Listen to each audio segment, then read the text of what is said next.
Salam əziz insanlar, Aydınlanma kanalına xoş gəldiniz. Kanala abunə olmağı, videonun altında şərh yazmağı və videonu bəyənməyi unutmayın. Hər dəfə təkrarlamaq lazımdır.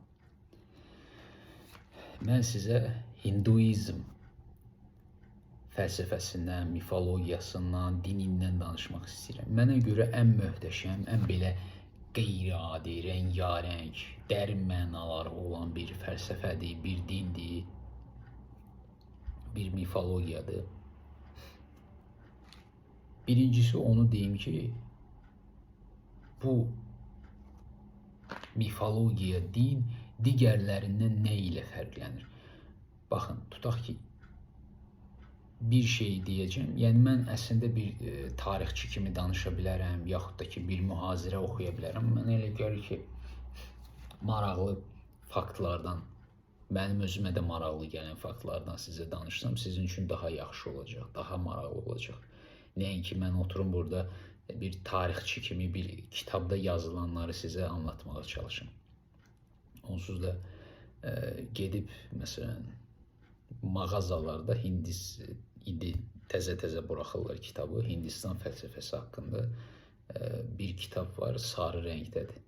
Bizim Azərbaycan dilində, yəni onu istəsəz alıb öyrənə bilərsiniz. Amma burada mən başqa şeylərdən sizə danışmaq istəyirəm. Deməli, Xristian dinində və İslam dinində bir insan ömürlük cəhənnəmə gedir, yaxud da ki, ömürlük cənnətə gedir. Xristianlıqda isə təmizlənmə adlı bir yer var. Təmizlənmədə qalır da. Yəni ki, həm cənnət var, həm cəhənnəm var, həm də limb deyilən bir yer var. Orada da qala bilər. Orada nəsə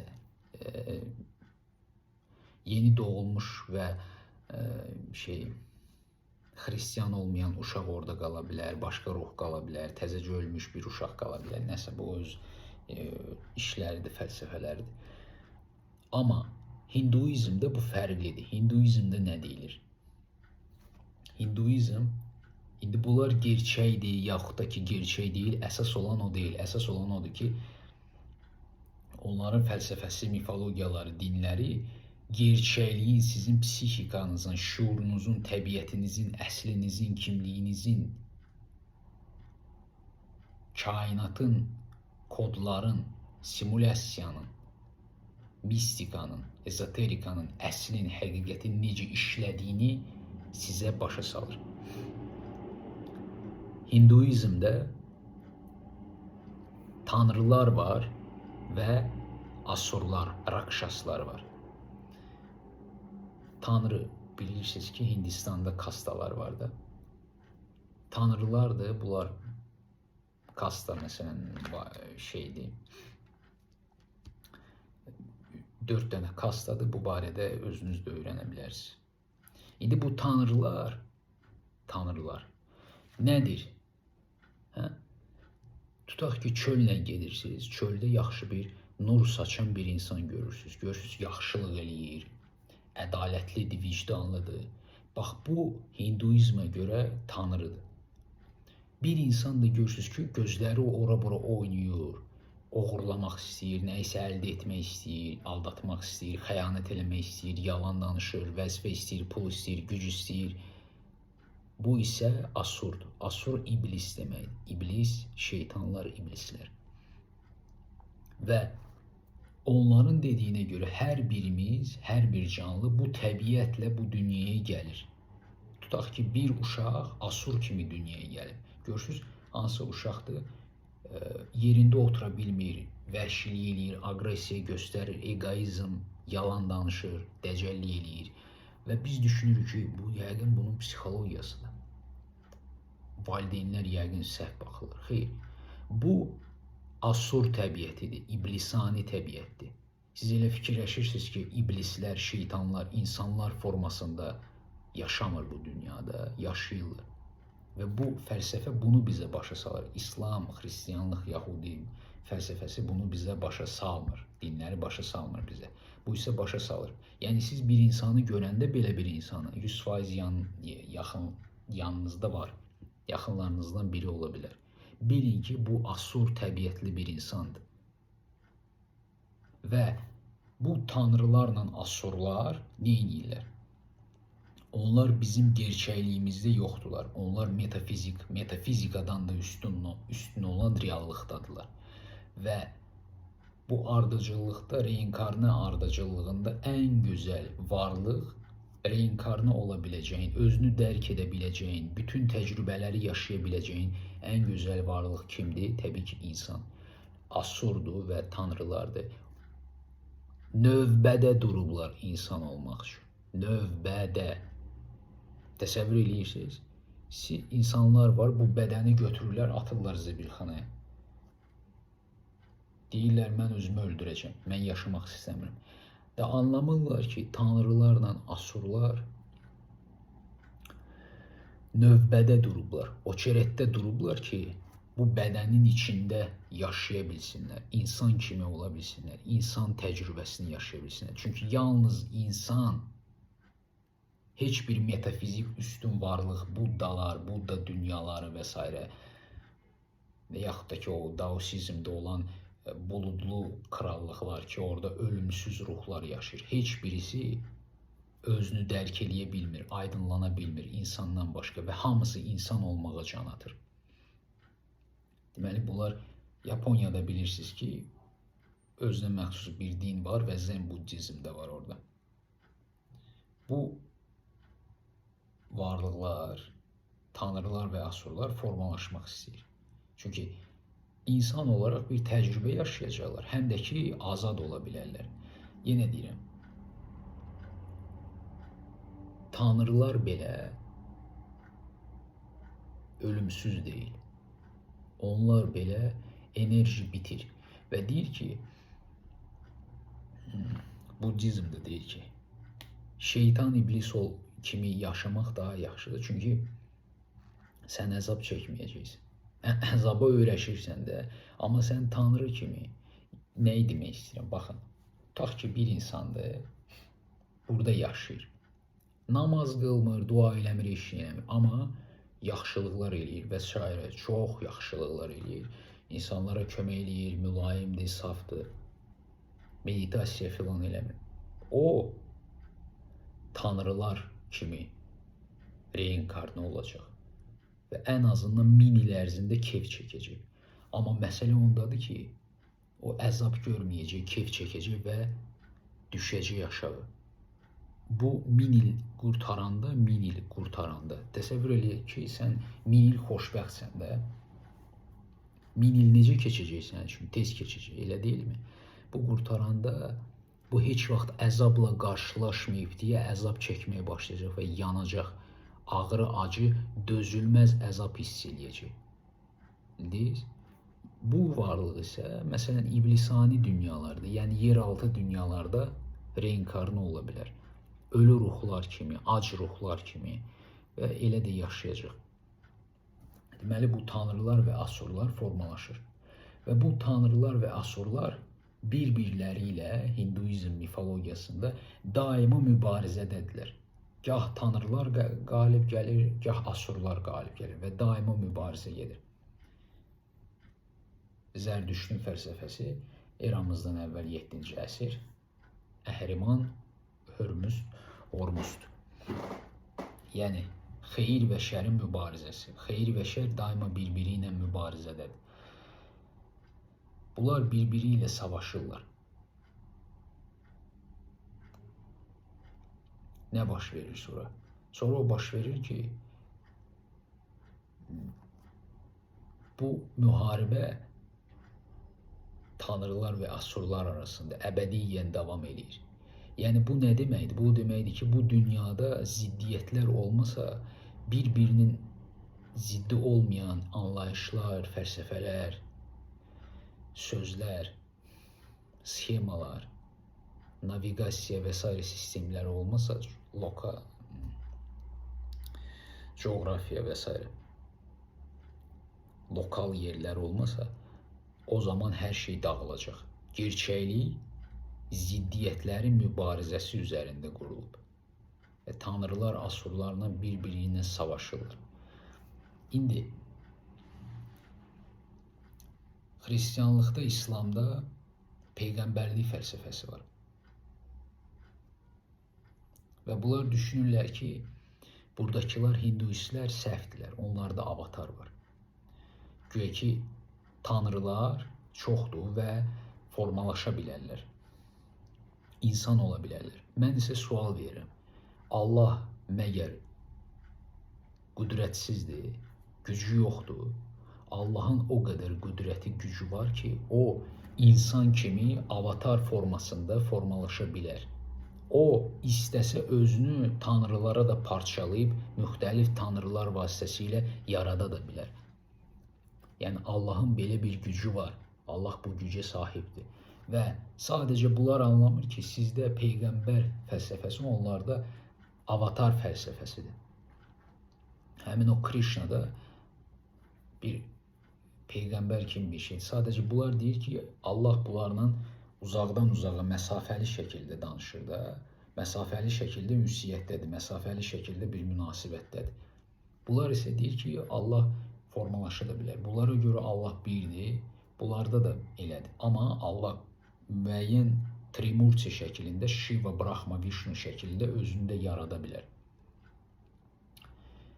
Shiva Upanishada belə bir gözəl kitab var. Orada Shiva dağıdıcı qara enerji, dağıdıcı bir şeydir. Yəni Shiva rəqs eləyəndə, bax Shiva durub da belə, Shiva bir dəfə belə barmağını bir dəfə belə tərpədəndə bütün kainatlar məhv olur.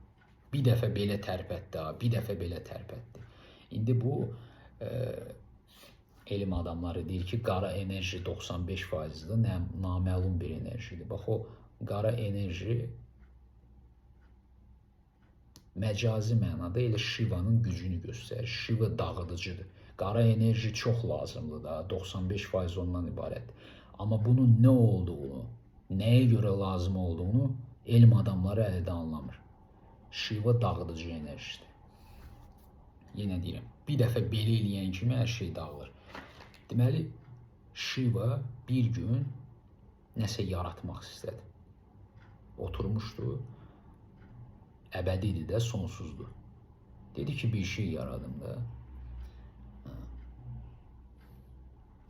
Və əlini belə elədi, əlindən bir obraz çıxartdı. O obrazın da adı fantastik, illüzor bir obraz idi.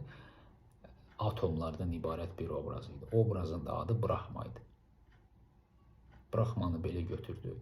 Brahma da belə oturmuşdu, gözləri bağlı. Və 10 milyon il ərzində belə oturdu. Ondan sonra dedi ki, səs eşitdi. Görürsən, bu kimin səsidir, dedi Brahma. Və səs dedi ki, öz içinə bax.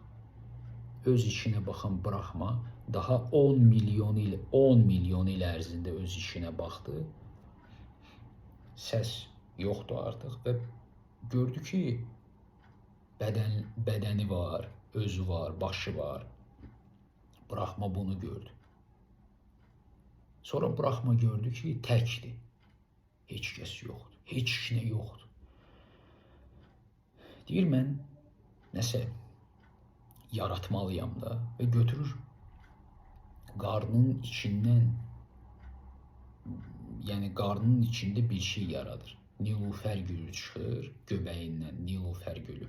O gülün içində də bir okean var. Okeanın içində də gülün üzərində yatan bir balaca tanrıdır. Bundan sonra bu da buna səsləndi ki, özünə bax. Bu tanrının adı Vishnu'ydu. Vishnu ilan üzərində uzanan bir tanrıdır, Vishnu. İlan üzərində, o okeanın üzərində uzanıb da, yəni ilan okeanın üzərindədir, o ilan üstündə uzanıb belə. Vishnu özünü gördü və belə elədi. Əlini belə qoydu, gözlərini bağladı, yuxuya daldı. Yuxuya daldı və sonsuz yuxular görməyə başladı. Bu yuxuların içində Vishnu insanları yarattı, kosmosları yarattı, kainatları yarattı, galaktikaları yarattı, quşları, hüceyrələri, virusları, molekulları, atomları, DNK-nı, RNK-nı, müzonu, bazonu, glionu, nələri istəyirsiniz, nə təsəvvür eləyə bilirsiniz, hər şey yarattı. Və hamımız indi sizinlə bir yerdə.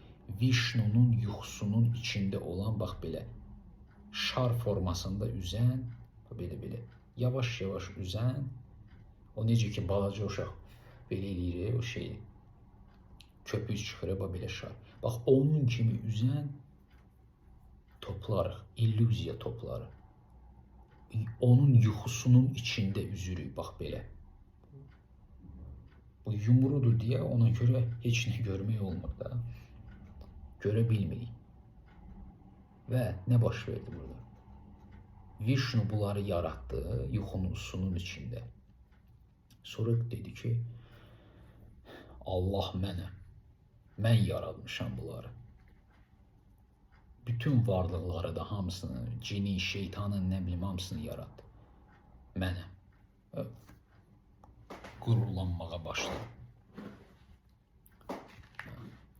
Bunu eşidən Brahma sirkələndi belə və Vishnu gördü ki, okean belə dalğalanmağa başlayır. Sonsuz bir okeandır. Nə baş verir? Brahma buna dedi ki, mən sənin atanam. Vishnu da dedi ki, nə danışırsan nəsə? Bunları mən yaratmışam. Sən mənim atam ola bilməzsən. Brahma deyir ki, mən səni yaratmışam. Vishnu deyir ki, yox, sən məni yarada bilməzsən. Bu nə yaradılıbsa hamısı mənimkidir. Brahma da deyir ki, mən səni yaratmasaydım, sən bunları öz xəyalında təsəvvür edib yarada bilməzdin. Sən öz potensialında bunların fərqinə vara bilməzdin. Nəsə, Vishnu deyir ki, elədir, Brahma da deyir ki, belədir. Və bu iki tanrı bir-biri ilə mübarizəyə başlayırlar. Nə baş verir onda? Kainatın yaradıcıları bir-biri ilə mübarizəyə başlayanda nə baş verəcək? Bütün kainatlar parçalanmağa başlayır. Vishnu ilə Brahma bir-biri ilə savaşır, vuruşurlar. Min il ərzində zaman yox da orada, ona görə min il elə belə deyirəm. Min il, milyon il, milyard il, bu kvintilyon il, siksilyarddır. Bunlar hamısı onlar üçün elə belə zaman deyil, onlar üçün sözlərdir elə belə. Vuruşurlar bir-biri ilə o boşluğun içində iki dənə nəhəng güc, iki nəhəng tanrı bir-biri ilə savaşırlar. Və bütün bu yaratıqlar dua edirlər. Bir müdrik qocanı tapırlar. Qoca da deyir ki, gedin bunların atalarına müraciət edin. Bütün bu varlıqlar yığışırlar, görürlər ki, kainat dağılır da, iki dənə tanrı bir-biri ilə savaşır, kainat dağılır. Onların istifadə elədiyi silah, enerji, onlar mükəmməl idi. Neutron ulduzunun bir qaşığı bilirsiniz də ki, milyardlarla şeydir, kiloqram. Bax, onlar neutron ulduzlarını bir-birlərinə atırdılar. Əllərində belə parçalayırdılar. Bütün bu yaratıqlar Soxolcandan tutmuş da ən böyük mələyə kimi getdilər Shivanın yanına. Shiva da oturmuşdu belə öz qaranlığında. Ona baş eydilər, ayaqlarına toxundular və qayıtdılar, dedilər ki, sənə yalvarırıq. Bu iki dənə oğluna dərs ver, qoy ağıllı olsunlar da bizə problem yaradırlar. Shiva da dedi ki, yaxşı. Və gəldi, bu ikisinin arasında, Brahma ilə Vishnu savaşanda, ikisinin də arasında bax belə bir alov çıxdı. Alovlu bir divar, böyük bir divar. Buradan başlayaraq ora qədər. İkisi də baxdı bu alovlu divara, başa düşmədi. Dedi, bu nədir belə? Başa düşmürəm. Və Vishnu dedi ki, mən yuxarıya uçacağım, sən də aşağıya uç. Görək bunun sonu hardadır. İndi baxın, mən sizə nə deyirəm, diqqət yetirin. Vişnu da, Brahma da Tanrıdır. Fikirdən artıq sürətlə, bilirsiniz ki, dünyada ən sürətli bir şey işıq sürəti deyil, fikirdir. Fikrin sürətidir. Fikirdən sürətli bir şey yoxdur. O qədər sürətlidir ki, siz onu tuta da bilməzsiniz. Hər bir şeyin fövqündədir. Bu ikisi də fikir gücü ilə, sürəti ilə də biri yuxarı uçdu, biri aşağı. Tuta bilmədilər. O divarın, təsəvvür elə ki, fikirdən artıq sürətlə gedirsən, bütün kosmosdan, kainatdan artıq olan bir sürətlə gedirsən, divarı tapa bilmirsən. Divarın sonunu tapa bilmirsən sən. Çünki bu hər bir şeyin fövqündə olan bir şeydir. Bütün təsəvvür edə biləcəklərin fövqündə olan bir şeydir. Və bunlar başa düşdülər ki, bir şey eləyə bilmirlər. Orada bir lələk var idi. Bu lələk düşürdü aşağı. Bu aşağı düşən Brahma aşağı düşdü. Gördü bir lələk düşür yuxarıdan. Vay lələk belə. Yaxınlaşdı o lələyə, dedi ki, sən neçə vaxtda düşürsən? Lələk bilirsiniz qayıtdı nə dedi ona? Dedi ki, mən 200 trilyon ildə aşağı düşürəm. Təsəvvür edirsiniz. Lələk dedi ki, mən 200 trilyon ildə aşağı düşürəm. Onda Brahma şoka düşdü. Dedi ki, bu kimdir belə? Kimdir də bu belə ki, bu mən belə üstümdədir də, yəni bu kimdir belə? Bu qalxdı, o da qalxdı. Brahma Vişnu bir yerə gəldi və o zaman Shiva bunların qarşısına çıxdı və özünü göstərdi. Çıxan kimi bunlar ikisi də tanıdı ki, bu kimdir, nədir? Shiva da ikisini də belə yaxasından tutdu. Dedi ki, ağıllı olun ha. Buranın ağası mənəm, siz deyilsiniz. Və Brahmanın deyəsən 5 başı var, dəqiq bilmirəm, 6 dənə başı var idi. Cəza olaraq götürdü, Brahmanın bir dənə başını kəsdi. O birisine dedi ki, ağıllı ol. Yəni yerinizi bilin, həddinizi aşmayın. Buranın sahibi mənəm. Shiva kimdir? Shiva nədir? Shiva ilə sizin əslinizdir, əsl təbiətiniz. Hər bir şeyin fövqündə olan bir şeydir. Shiva Purana'da çoxlu sayda hekayələr var. Məsələn, bir qadındır. Oradakı personajlar çox pis personajlardır. Məsələn, bir qadındır. Araq içir, içki içir, pis həyat tərzi aparır, nə bilim, yoldaşına xəyanət eləyir və pis gündədir də. Amma oturur Shiva'ya dua eləyir. Zirzibilin içində oturub Shiva'ya dua eləyir ki, Shiva məni azad elə. Və Shiva onu azad eləyir. Mənəviyyatsız, əxlaqsız bir qadını azad eləyir. Nə deməkdir bu? İndi Shri Ramana Maharshi'dən danışaq. Bir gün onun yanına bir nəfər gəlir, deyir ki,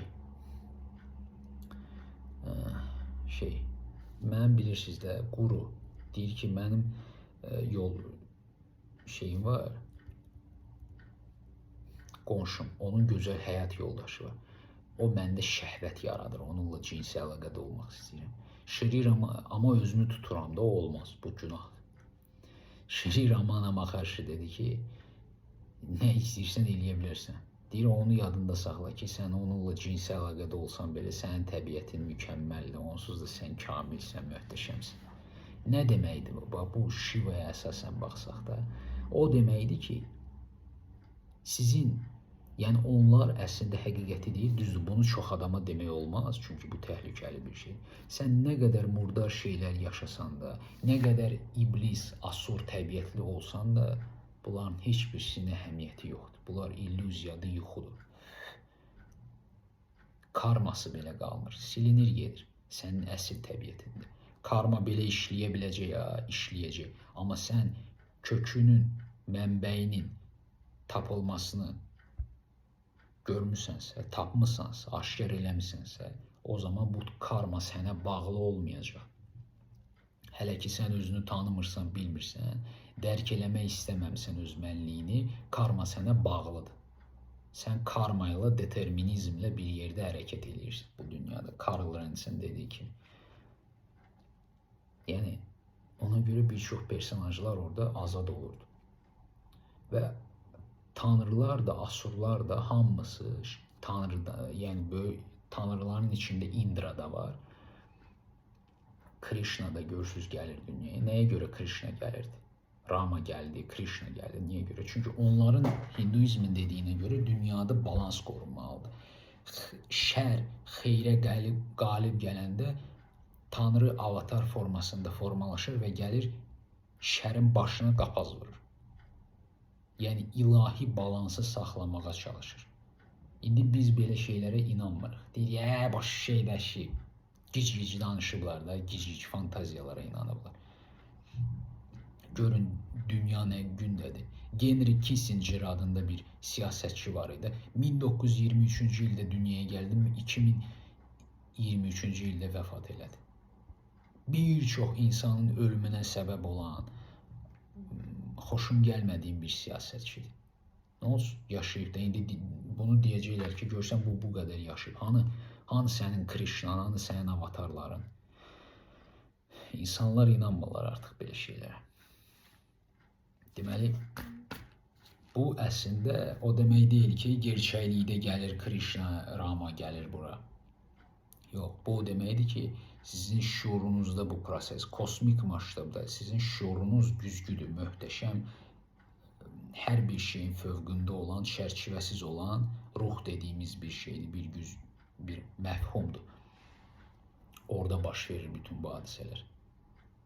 Və şər bu dünyada baş qaldırmır. Bu şər məhz sizin şuurunuzda baş qaldırır və məhz sizin şuurunuzda sizin ali mənliyiniz avatar kimi formalaşır, gəlir sizin həyatınıza.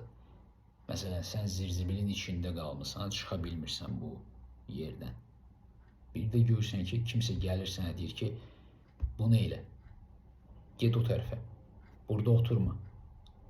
Bu, sənin ali mənliyinin, şuurun sənin önünə gətirdiyi, çıxartdığı bir insanlığı, bir şeydir, varlıqdır ki, sənin özünə köməklik eləsin. Sən özün özünə bu cür köməklik eləyirsən.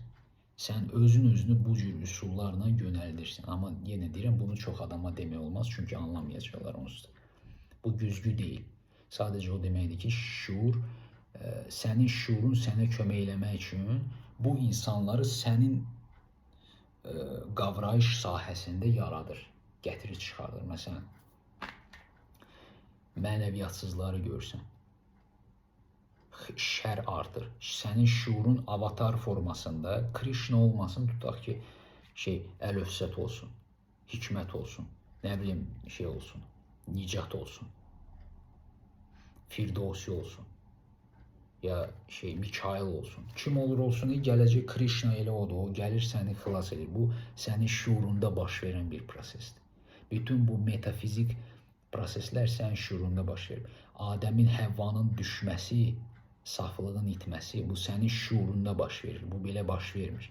Bu sənin şuurunda baş verən proseslərdir. Və bu xeyir qalib gəlməlidir şərə. Yəni, bu əbədi bir oyundur. Bu oyunun içindəyik biz. Belə də mifologiya haqqında da oxuyanda onun özünün də maraqlı tərəfləri var. Məsələn, bir çox insan Varanasiyə gedir, görür ki, Varanasi Məkkə kimi bir şeydir və Məkkədən daha qədim olan, Yerusalim şəhərindən daha qədim olan bir şəhərdir. Orada insanları öldürürlər. Hamı gedir, deyir, fu, iyrənirəm, Hindistanlılar ölsün, gəbərsin, fu, iyrəncdir. Nəyə gedirsiniz, nəyə baxırsınız onda? Niyə istəyirsiniz? Anlamırlar ki, bu insanların öz şuurları var, öz təbiətləri var da. Hərədə fərqlidir də. Öz mifologiyaları var, öz adət-ənənələri var, düşüncələri var. Sən deyirsən, mənimki düzdür, onunki səhvdir. Bu düz deyil axı. Səndə onlarda gigiyena yoxdur, səndə var. 2500 il əvvəl onlar qızıl saraylarda yaşayırdı. Sən isə heç bu torpaqlarda dinin belə yox idi. Düşüncə belə yox idi buralarda. Bunu niyə demirlər insanlar? Amma pisləmək olar. Necə ki rus dilliləri burada pis deyirlər. Bura bizimdir, bizim dildə danışın. İndi tarixi baxımdan danışmağa başlasan deyəcəklər ki, əşi boş şeydir. Neyse. Bax, belə bir hikayə var. Deməli, məni bir kanala, Telegram kanalına abunə elədilər. Orada insanlar güya mənim videolarıma baxıb aydınlanıblar, həqiqəti dərk ediblər. Kanalın da adını Heçlik qoymuşdu. Bir adam məni ora qoydular və mən mübahisə eləməyə başladım və sonra çıxdım oradan. Çünki ümumiyyətlə hansı qrupda, kanalda, hansı təşkilatda və s. heç bir şeyi mən xoşlamıram. Heç bir şeyə aid olmağı da sevmirəm. Özüm tək başınayım, heç kəslə heç bir şeyə aid olmaq istəmirəm. Qaraqan adlı bir rapçidir, kimdir o? Onun haqqında pis sözlər deməyə başladım. Dedilər ki, yox, elə olmaz, belə olmaz. Dedim, yaxşı, öz işimizdir. Çıxdım oradan. İndi onların özlərini necə aldatdığını nümayiş etdirən bir hekayə danışacağım sizə. İnsanlar bir-iki şey anlayır. Deyir, mən sizin videolarınıza baxdıq. Bu adamlar dərk ediblər də həqiqəti. Siz lazım deyirsiniz. Siz nə verə bilərsiniz ki? Yəni, mən belə şeylərin tərəfdarı deyiləm. Baxın, bir müdrik var idi. Uşaqlıqdan müdriklüyü xoşlayırdı. Dedi, Allaha dua edirdi Hindistanda. Dua edirdi və dedi ki, mən aydınlanmış olacağım. Nəsə, getdi dağın başına 30 il ərzində praktikada oturmuşdu. Bax, bu mudranı eləmişdi, mudra. Və oturmuşdu praktikada. 30 il. Ondan sonra durdu belə, başladı. Bir gözünü ora vurdu, dağ yarıldı. Bir gözünü belə elədi, quşlar düşdü yerə, öldü. Elə bacarıqlar var əslində, eləmək olur bunu. Tibet budizmində bir müdriklər yol gedirdi, yük daşırdı. Yükü daşıya bilməyəndə bilirsiniz nə edirdi? Magiya ilə ölünü dirildirdi, yenicə bastırılmış ölünü. Ölü götürürdü, bunun yükünü daşıyırdı, dağa kimi yükü saxlayırdı, sonra gedirdi, uzanırdı qəbrin içine. Bax, belə şeylər də başlayır. Onun ən dəhşətli praktika çod praktikasıdır. Bu da Tibet budizmidir. O nədir? Sən gedirsən ölülərə, qəbristanlığa gelirsən və öz bədənini yemək kimi təklif edirsən ruhlara, ölülərə. Və yenə deyirəm, bu elə təhlükəli bir praktikadır ki, bunu hazırlıqdan keçmədən heç kəs eləyə bilməz. Çünki bu bir dəfəlik səni məhv eləyəcək, səni aparacaq cənnətə, amma yəni belə deyək də, şalvarını həqiqətən də batıracaqsan. Çünki ona görə eləmək olmaz. Tək başına hazırlıqsız eləmək olmaz. Yəni qəbristanlığa gedib sən bədənini təklif edirsən. Çıxırlar onlar, həqiqi olaraq çıxırlar, qopardırlar, biri boğazından yapışır, çırır, atır səni, yeməyə başlayırlar. Sən bunların fərqindəsən. Sən təklif edirsən nəfsini, enerjini, hər bir şey. Amma bunu təbii ki, eləmək olmaz.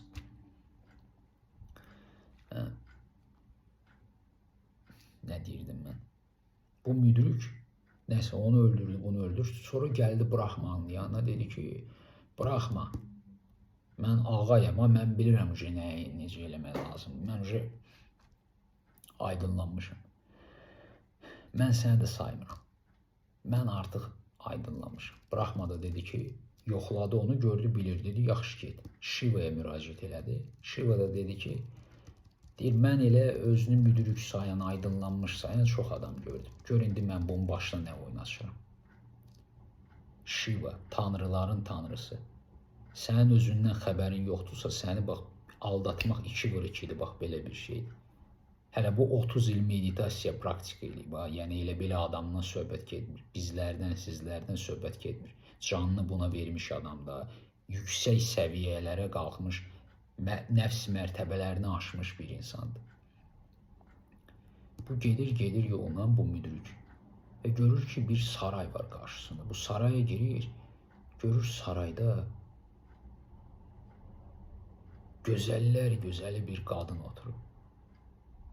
Aydınlanma çəkildi ikinci plana. Dedi, mən bununla evlənəcəm mütləq.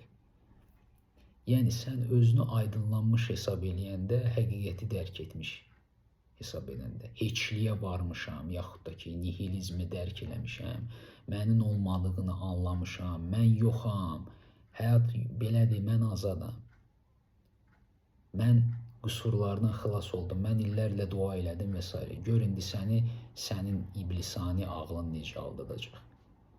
Allah sənə göstərəcək ki, sən özünü aldadırsan. Sən əgər səmimisinsə, o sənə köməklik edir, sənə pislik eləmir. Bu da buna göstərir ki, bax, nə oldu 30 il ərzində praktika edirdin, indi bir qadını gördün, başı itirdin.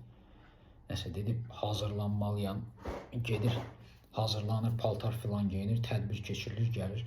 Və bu qızlar, qız oturub da, yanında başqa qızlar, o gözəllər gözəli, daha möhtəşəm bir gözəllikdir.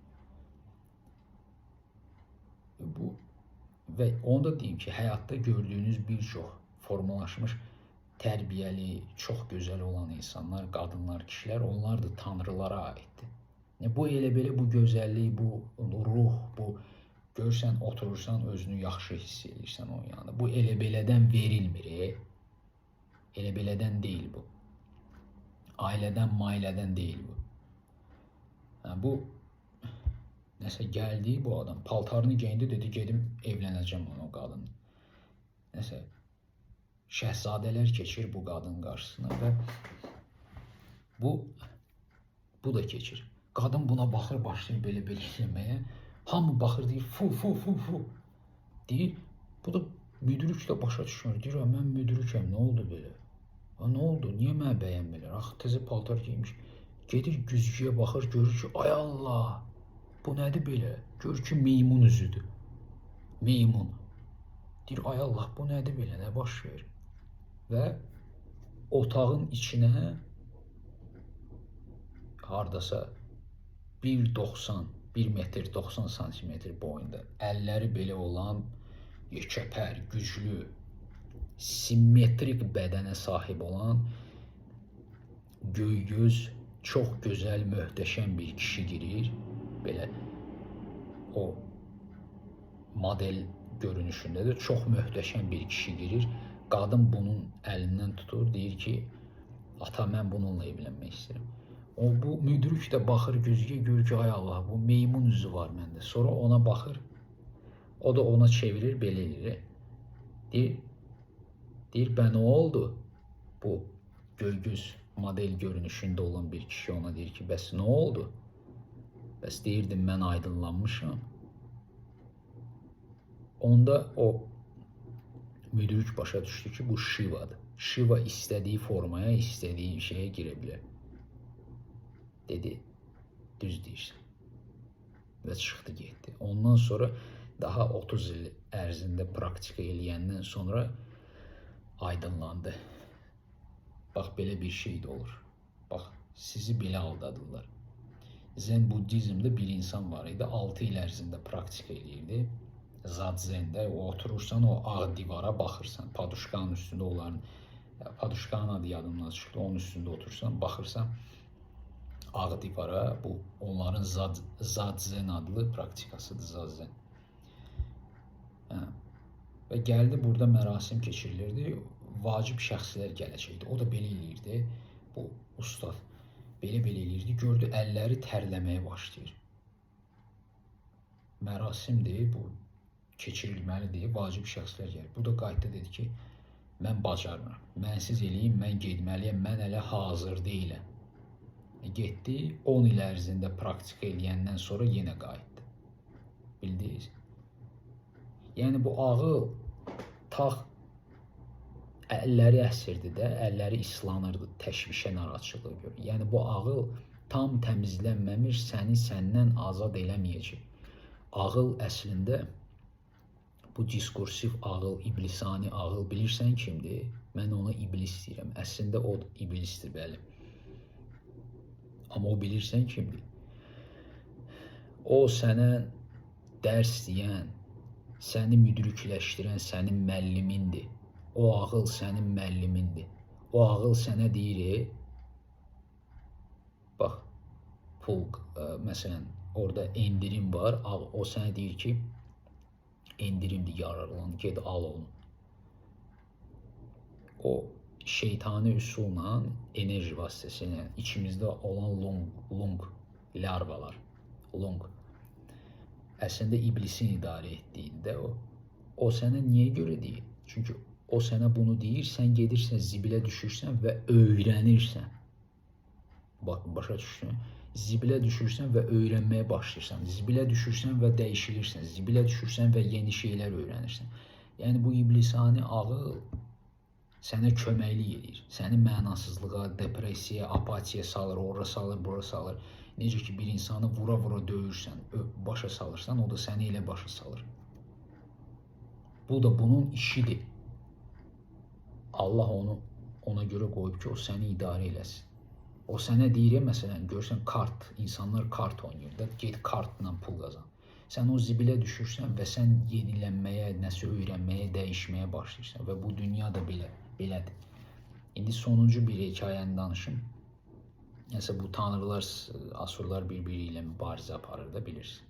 Günlərin bir günü bir insan var idi, o da müdrikləşmişdi, o Brahmanı axtarırdı. Axtara gəldi və Brahma dedi ki, sən Maya adında illüziyalar tanrısını tanıyırsan. Dedi, yox. Dedi, ged o Mayanı, illüziyalar tanrısını, Budizmdə Mara deyilir, bunlar da Mayadır. Ged onu tap. Nəsə getdi, tapdı. Dedi, əziz tanrı, Maya, mən müdrikləşmişəm. Mənə nəyi göstərə bilərsən? Və Maya dedi ki, gəl sənə bir şey göstər. Bax, orada su görürsən, başını sal o suyun içinə. Bu da başını suyun içinə saldı. Gördü ki, bu kişi gördü ki, bir qadındır. 15 yaşı var. Hansısa kənddə yaşayır. Nəsə 2 ildən, 3 ildən sonra yavaş-yavaş yaddaş yoxa çıxdı. Nə deməkdir bu? Yəni sən indi nə cinsiyyətdəsənsə, nə bədəndəsənsə, sənin şəxsiyyətini başqasına keçirsələr, bir ildən, 2 ildən sonra sən tamamilə o keçmişi unudacaqsan və bu bədəndə yaşayacaqsan.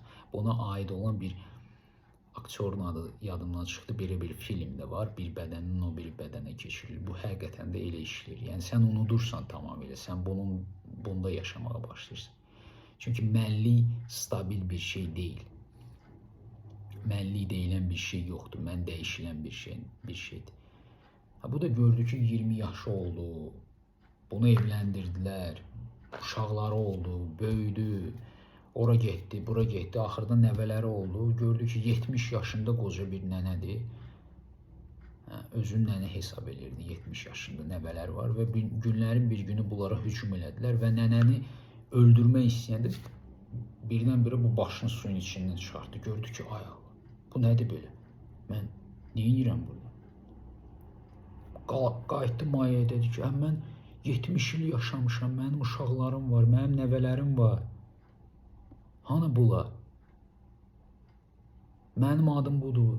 Maya dedi ki, nə 70 il? Sən 2 saniyəliyinə başını suya saldın, çıxartdın və salam. Gördünüz? İllüziyalar, bax, belə işləyir.